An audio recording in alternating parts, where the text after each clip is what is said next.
ওমানে স্কুলগামী শিশুদের অপহরণ করা হচ্ছে। সম্প্রতি সামাজিক যোগাযোগ মাধ্যমে এমন একটি খবর ব্যাপকভাবে ছড়িয়ে পড়ে। এতে দাবি করা হয় আফ্রিকান কিছু প্রবাসী স্কুল বাসের পিছু নিচ্ছে এবং শিশুরা বাস থেকে নামার পর তাদের অপহরণের চেষ্টা করছে।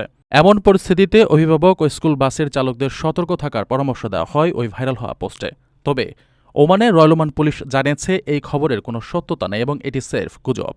ওমান পুলিশ এক বিবৃতিতে স্পষ্ট করেছে, স্কুল শিক্ষার্থীদের প্রলুব্ধ করা বা অপহরণের চেষ্টার যে খবর অনলাইনে প্রচার করা হচ্ছে তা পুরোপুরি ভিত্তিহীন। ওমানে বসবাসরত নির্দিষ্ট কিছু সম্প্রদায়ের বিরুদ্ধে এ ধরনের অপপ্রচার চালানো হচ্ছে, যার সঙ্গে বাস্তবতার কোনো মিল নেই। সামাজিক যোগাযোগ মাধ্যমে ভাইরাল হওয়া ওই ভুয়া পোস্টে বলা হয়েছিল আফ্রিকান নাগরিকরা শিশুদের একা পেলেই কথা বলে ভুলিয়ে অপহরণের প্রস্তুতি নিচ্ছে।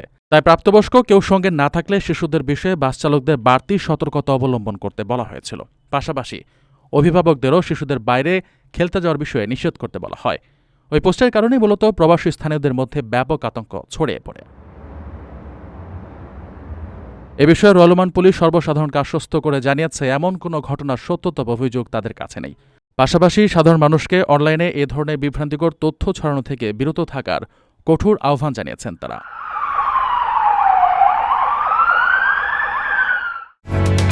ওমানের সেরা রেট দিচ্ছে বাংলাদেশি প্রতিষ্ঠান গালফ এক্সচেঞ্জ।